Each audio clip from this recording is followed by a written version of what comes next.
So, you've decided to buy a house. There could be a variety of factors that have led you to this point.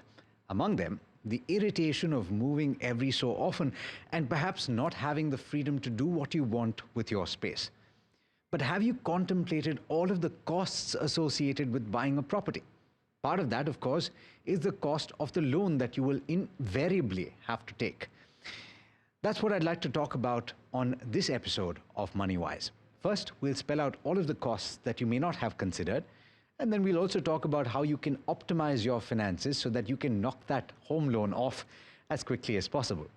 My guest today is Mohit Gang, the co-founder and chief executive officer of Moneyfront. Thanks so much for taking the time. Thank you so much, Alex. Always a pleasure. So I know that a lot of people think about this. In fact, more often than not, they spend a lot of time thinking about when they will buy a house. It's a major life goal for a lot of people. But then I've also found when I've had conversations with them that they haven't accounted for all of the costs. Of course, people talk about stamp duty, registration. So let's list out all of the costs first, and then we'll talk about each of them in detail. In your opinion, and you have bought a house as well, so you're the best person right now to talk about it with me. Think about it as giving me all of this information. What are the various costs associated with setting up a house? All right. So look, yes, though I took my home a long while back, Yes. It was 2011 Right. when I actually purchased my first property in Mumbai. But yes, I think the biggest cost is stamp duty and registration. Yeah. In a city like Mumbai, if you are a male owner, it goes up to 7.15% aggregate, all sundry costs put together, stamp duty, registration, some sundry costs of registering and so on and so forth. And if you are a women owner, then you obviously get 1% benefit in your Right. stamp duty. So I think it's around 6.15 if I'm not wrong, the aggregate of all stamp duty What and if it's registration. a combined ownership? Even then it is 7.15. Okay. Right. And in fact, Oh, it's not, more. It's more if it's more, even if you're combined. Oh, So okay. only if you are a sole women owner of a property, and not just in Mumbai or Maharashtra. I think it's Across the board. across in quite a number of states, right? So women owners do get certain amount of advantages. And then that's just one part of it. The brokerage cost, if you are dealing through a broker, which most of us do, right? That could vary from 0.5 to 1%. Furnishing the flat, Alex, I think this is something which we don't account for. We just look at the Ticket purchase price. value, the ticket price, and so on and so forth. But furnishing the flat can take anywhere from 10% to 20% depending on your taste, your preferences, the kind of furnishings do you need. And I'm talking of a bare shelf flat out here, which you procure, and then you have to put in everything. So like your modular kitchen and your air conditioning Absolutely, and your various others. cupboards and your Right. white goods, and I'm just taking the basic ones out here. I'm not like really going for some fancy, crazy stuff which might just take the cost to around 25% of your purchase value. But yeah, 10 bare minimum, 20 is a more realistic estimate of what you put into a house to make it livable. And then my sense is, then you have property maintenance, which kicks off if you're living in a society, depending on the flat, the kind of facilities and amenities which you have. You will have a property maintenance, which also in a city like Mumbai is crazy. But yeah, that's something which, again, most of us don't account for because that continues to hit you along with your EMIs. If you have, the more amenities you have and the larger your society, in all Yes. probability, you're going to be paying a hefty Yes. amount. That's one. And the last part is the property tax, which you'll have to pay to your municipality every quarter. So yeah, these are all the costs which are associated. So anywhere between 10 and 25% on an average, more than that, because you're talking about stamp duty as well, right? So 7.5, and then another 10 to 20% over and above Absolutely. that. That's right upfront. So That that's goes immediately. 30% of the price of the flat that you probably have not planned for, maybe haven't planned for. Absolutely. Absolutely. And so when you're taking a loan, you're only taking it on the ticket price, right? You're taking a percentage of the ticket price up to 80%, right? In certain cases, you can go above that. Right. But then what do you do about the rest? Because there is, of course, a top-up loan that is available on that home loan for all of these sundries that you've mentioned. Is it a good idea to take the top-up? Look, so banks do generally account for stamp duty and registration charges. Typically, they will add that in the purchase value of your house and then maybe give you 80%, 85%, in some cases up to 90% of LTV, depending on how your credit score Loan is. to value. Yeah, Right. loan to value, right? Depending on what your profile is like, where do you work, who's your employer, so on and so forth. There are multiple checks around it, right? So you can go a pretty higher. But my submission to every home loan buyer out there would be one, that try and account for at least 30% of the overall property value, which is inclusive of all these sundry items. That should be accounted for in your own personal self, which is non-loan component, right? Because that keeps you fairly easy, right? A top-up loan always is a possibility, is an option, right? For furnishings also, banks do give these top-up loans, and top-up loans are cheaper if you are already a loan holder, right? So yeah, I think you can take that, but typically I've seen top-up loans being taken after 10, 15 years when you go for major refurbishing of your house. Like you go for some good structural changes and a lot of interior being done. And that's the time when you typically go for a top-up loan, not immediately when you're like really availing for the loan. I think that's the time when you will go for just that one home loan, bullet home loan. Before we get into the home loan and how to plan that, obviously it would make sense for you to accumulate money over a period of time and to reduce as far as possible the amount of loan that you're taking to increase the down payment. This is a popular concept and people are aware of this. But I don't think that they're able to judge the pros and cons of each, because on the one hand, you have to live on rent if you are not living in your own house. And a lot of people look at it as a sunk cost, and they feel like at least if I'm paying an EMI, it is going towards the purchase of a house. I'm living in my own house, whereas a rent cost is something that is going down the drain. Yeah. How do you respond to something like that? Look, to be very honest, I think a property is 101% an emotional call. Okay. You can never justify it mathematically, statistically, financially. It's not a justifiable call in a country like India where the property or the rental yields are just 2.5%. Right. Not even that, right? So which means to stay in a 1 crore flat on rent, I'll just have to shell out 2.5% a year, right? Which is 2.5 lakhs a year. Yeah. Which is 20,000 rupees a rent. But having said that, just a quick point on this. I know because I'm living in the suburbs in Mumbai and I'm paying a significant amount of rent. It wasn't the case even 3 years back. It's gone up, what, 30, 40, 50%. The property values have gone up. Yeah. And so we're talking about all the way in Borivali, we're talking about a flat that costs 2 crore, we're talking about a 2 BHK in Borivali, 2 crore rupees. Yeah. And so therefore, even a 2.5% on that is going to be a significant amount of rent. It is a significant amount of rent. But as I said, look, you also have to justify the same thing. A 1 crore put into an equivalent amount into any financial instrument, even a tax-free rate or a 10-year government security would give you around 7.5, FD would give you around 7.5, 8, right? Yeah. So financially, it's very difficult to justify these kind of calls, but emotionally, yes, that first house sometimes does make sense. But why don't we spell it out? Because I do want to talk about the pros and cons. Ultimately, somebody might just be sitting on the fence and saying they've spent, and we've discussed this on this show as well, Mohit. It was a fascinating conversation. Why that 1 crore mark is so significant in the life cycle of somebody building wealth. Because the first crore is incredibly hard to do, but once you've gone past that, the accumulation of wealth is much faster.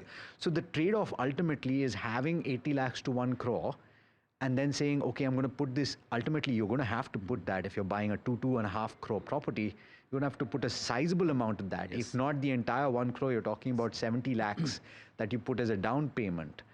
And you are back to almost square one where you're talking about 25 lakhs that you've now got invested in various assets. So why don't you lay out? Of course, you can't measure the emotional aspect of it. Yeah. And we're talking about eventually buying a house, right? We're not talking about not buying a house. So, but why don't you measure and lay out the pros and cons of both? Why don't? Sure. So look, I'll go with the pros first. I think because I've taken one just for my own residential purposes. It's not a financial call. It's not an investment call. So that's a disclaimer out here. I stay there, right? So it's more an emotional call which I've taken. But look, in a city like Mumbai or anywhere you're staying in India, every 11 months, that hassle of moving into a new property, finding out, moving your goods, once you have a settled family, your child's education, you have planned somewhere nearby where you're staying, right? Your workplaces are all aligned to that entire thing, your transport, your entire ecosystem. And you live in the city, Alex, right? You understand the pain of setting up a full ecosystem around you. Yeah. That's your domestic helps and everything. So it's And your friends. extremely, and your friend circle, obviously. As you grow older in life, you get thicker with few friends, and then you don't want to leave that space. Yeah. So that's the biggest thing. The second biggest aspect, which I believe is understated, is the immense amount of tax benefits which the first property gives you. As things stand right now, Mohit. As things stand right now, they have taken a lot of it back. And look, I've been quite vocal about it, that it's a measure in great stead. Yeah. Ideally, no asset class should have so much of arbitrage over any other asset class that your financial calls are all taken just basis the tax arbitrage, Yeah. right? So I think it's all in good stead that you have taken away the indexation advantage and everything on fresh home purchase. So we could face a situation in the next few years I where... don't think so. It'll be retrospective, though. No, it won't be retrospective, Yeah. but you could have a situation where that 2 lakh benefit is no longer available. It is. If you go for new tax regime, typically, then you don't have the That's what I'm saying. ATC benefits and other things. But they could remove the old tax regime altogether. Pretty much possible. In which situation you will not have that 2 lakh rupee benefit. Absolutely. But as of now, as things stand, ceteris paribus, my disclaimer out here.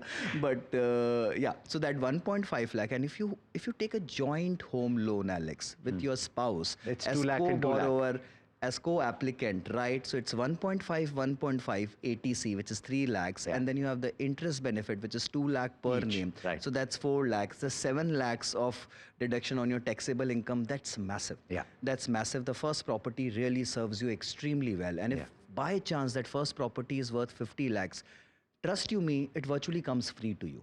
Right. It virtually comes free to you because then you have an additional 80 EEA which kicks in, where your tax benefit can go up from potentially 2 to another 50,000. It can go up to 2.5. Oh, because of the value of the property for those if the value of the special cases, property correct. is 50 lakhs up to that. Though it's difficult. In a Very city like difficult. Mumbai, it's fairly difficult to come into that bracket. All of our viewers are staying in the smaller towns and cities make Yes. use of this benefit. Absolutely. Certainly. But Right. even then, that 7 lakh benefit is substantial. Substantial enough. It gives you immense amount of tax saving, gives you a house to stay in where you are safe from your daily hassles. Plus, my sense is, Alex, the understated benefit is that it gives you the power of leveraging. Yeah. When we invest, when do our SIPs, we don't use the power of leveraging. I'm not taking a loan and then leveraging myself out and then increasing my SIPs manifold, right? Yes. I'm doing my SIPs out of what I save. I'm not taking a loan. So and how then, does that relate to the property? Right, because when you're taking a property, you're just putting 20-30% of the capital. The remaining everything, Right. the 80% of the money is being put by the bank, Yeah. which is coming to at 8-9%, right? So that's, though the capital is costly, right? But still it is giving you power of going for a larger purchase, Yeah. which you otherwise wouldn't have been able to do. If you were you to accumulate that same corpus of 2 crores and then buy the property outright, which means without taking a loan, it would have taken you 10-15 years or whatever time frame, right? So you are preponing that entire purchase, and perhaps that appreciation which might kick in, which is, let's say, even if I assume it was a nominal rate of appreciation, which is just the inflation 5%. appreciation, 5%, even then you account for quite a lot of it, right? So 2.5% rental yield, 5-6% of inflation, you get to that 7.5, and that's why the interest rates are around 8.5 or 9, right? So it's a strong argument on the other side as well Yes. to not postpone your purchase. Of course, there's a fine balance. there's a always. balance. There's a fine balance between always. the two. So what is the ideal situation in your opinion? Look, you can't jump into it too early, which is at a very early age when you don't know where your job is a stable job in a city of your choice and you would stay there for life. At around age 25 to 30, you are always in a flux in your career, right? You don't know where you will eventually settle, and those are the times when you're typically taking your first or second or third moves, right, in your career, which will then give you that fillip, and you will know your real purchasing power, you will know your final office situation, and then you would just want to buy nearby, or you would just want to pick and choose. You're married by then, by your age 30. So you also know how much of a loan can you avail jointly, right? What is your capacity to borrow? So all those things chip in. So too early, you might just end up buying something which is absolutely... So assume that all of those factors have come into play and you have a joint, hopefully a joint loan that you are taking, and there are significant benefits. You're going to avail of all of those benefits. You have at least 30% that you have, as per your advice. The more, the better. Yes. But the other aspect is how much do you take from your savings? Because even if you are early 30s or late 30s when you have bought your property, you are saving for the long term. Absolutely. And so from that perspective, is there a rule that you would suggest people follow? Don't obviously wipe out your entire savings to buy a house. Is that something to follow? There is absolutely. There's always a thumb rule for these kind of things. Look, the personal finance rule though is 50, 30, 20, which means 50 is for your needs, 30 is for your sundry expenses like your over and above, which is your travel and your entertainment and your other things, and 20 is your savings, right? That's the expense, the basic rule. But when you take a home loan, ideally it should not overtake 50% of your entire cash home or the take home cash which you get, right? So if you get 100 rupees every month, your EMIs can't be greater than 40, 50 rupees. 40 is a great number to have, right? Which means that remaining 60 then suffices for some portion of investments and your monthly needs and everything.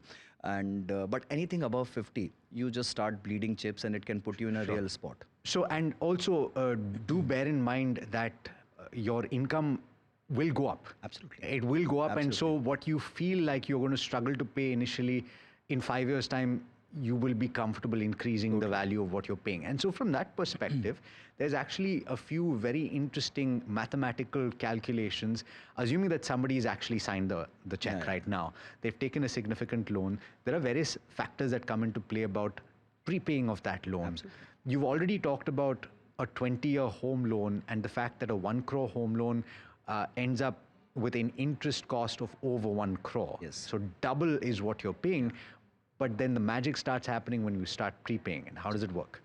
Sure. So I didn't mention the cons, kind of missing, but this is the con, right? Wherein that's the interest component is massive when you take home loans. It's like reverse SIP. Yeah. Basically, it's an SIP which a bank is doing into you. Yes. Right. So bank is reaping the benefits. You are not. You are paying the bank. And just how you talk about compounding your wealth over a period of time.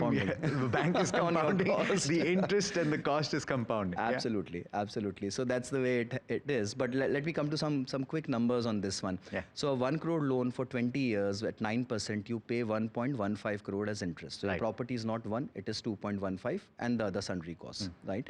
The second part is, let's say this was a 20-year loan, LX. If we were to prepay, or let's say not prepayment right now, but if you were to shorten the tenor from 20 years to 15 years, just push yourself up on the EMI component. Your monthly EMI will go up from 91,000 to, I think, 1,01,000. Sure. It'll increase by 20,000. 11,000 rupees. Sorry, 11,000 rupees, right? Roughly.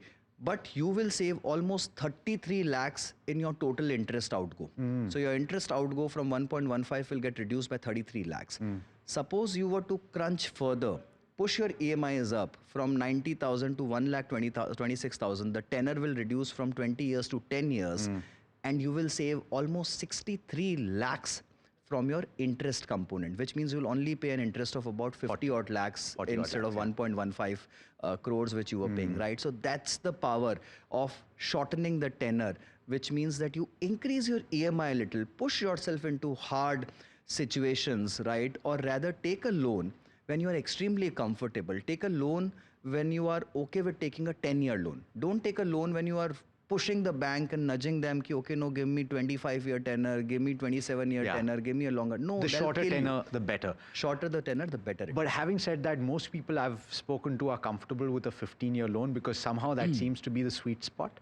Having said that, there are still things that you can do to prepay your loan, right? You can pay an extra EMI, and that is a very powerful tool, right? That's the biggest magic trick. Alex, trust you me. If someone were to just do this one simple thing in life, it'll work wonders for them, which is whatever loan you have taken, just try and pay one extra EMI every year.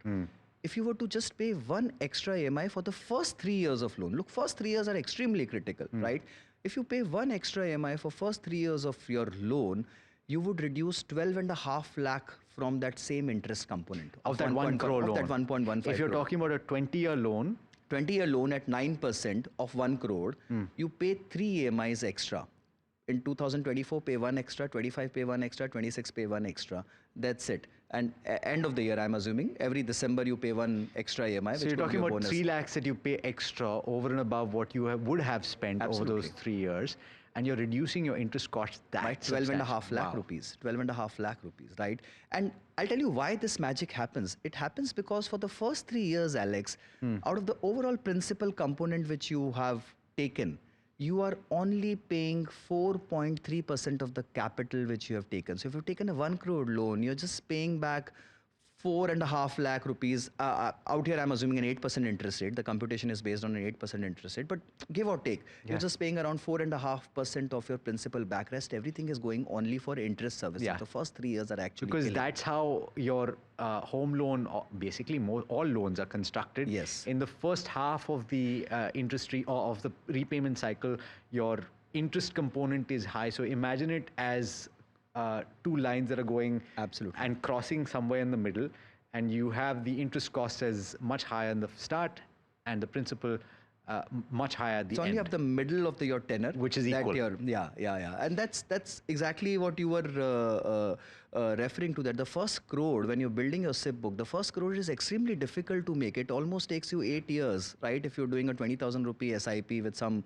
rough math behind it, and the second crore comes in 5, and the third comes in only 3. That's the 853 rule. It goes the opposite way in this thing. The first 3 months you're just paying. First 3 years. So your first 3 years you're just paying barely any capital out there, right? So that's how but there are a few practical aspects that I also want to talk about. Obviously, the bank is not going to be incredibly happy with you prepaying your loan. But then the rules have changed quite significantly, Mohit, over the last 2 decades, particularly over the last decade, where you shouldn't be charged to prepay your loan. That used to be the case before. So if your bank is making a fuss about you prepaying your loan, that's a red flag for you, right? That's blasphemous, honestly. If any bank is charging you a prepayment charge for paying back your loan, I think the first thing you do is take away from that bank. Honestly, I don't think so. It doesn't happen. It's not legal any longer. I think RBI has barred that. But having said that, okay, so is it as simple as, see, I don't have a loan, so you'll have to tell me. You have a loan account. This is what I've heard. You have a loan account, and it's as simple. You log on to your net banking and you simply make an extra payment. It's as simple as that, right? That's what I used to do, Alex, when I had a home loan running, right? And I made it a point that I kept prepaying quite a bit of it. Basically, I used to just log into my home loan account, which was all online, which was all digital, and whatever extra surplus I had from my bank account, I just used to put it into And you can do it at any point? They allowed me, I think, 2 times prepayment in a month, not beyond that, which was good enough. Honestly, you don't prepay like every 5-10 days in a month. So, which was good enough. And they didn't allow me, I think, prepayment or full closure of the loan when only last 10% was left. There were some rules around it, but otherwise it was extremely smooth and simple. Even if your bank is not digitally so advanced, it's fairly easy. You just go and place a check for prepayment and that should be done. Should you shop for a loan if you are repaying? I've heard that the best thing for you to do is periodically look for better options available because you will get a better rate. Oh, why not? Why not? Absolutely. Look, money, when you're building money and when you're building your corpus, investment is a game of inches, few inches, right? So 50 bips here and there makes a lot of difference in your home loan, this thing, right? You have to obviously account for the costs of switching in. Yeah. Which are those costs? Which are not very high to my mind. I think only some document charges, which I think banks but a percent generally of you're talking about. I would assume so. I'm not really plugged into this part as to how much is the switching over cost. But if you're getting a substantial benefit and the tenor is fairly large, the pending tenor is fairly large, then yes, by all means, why not? Because once you go with your existing bank and tell them I'm switching, they will make all out effort to retain you. It's like an employer putting in papers. Honestly, I think the current employer will go all out and try and do whatever best he or she can. All right. So I think we've covered most of the bases, and assuming that somebody is just about signing that dotted line, I hope this conversation has been beneficial to them. Thanks so much, Mohit, for taking the time. My pleasure always. Thank you. That brings us to the end of this edition of Moneywise. Do stay tuned for a lot more on NDTV Profit.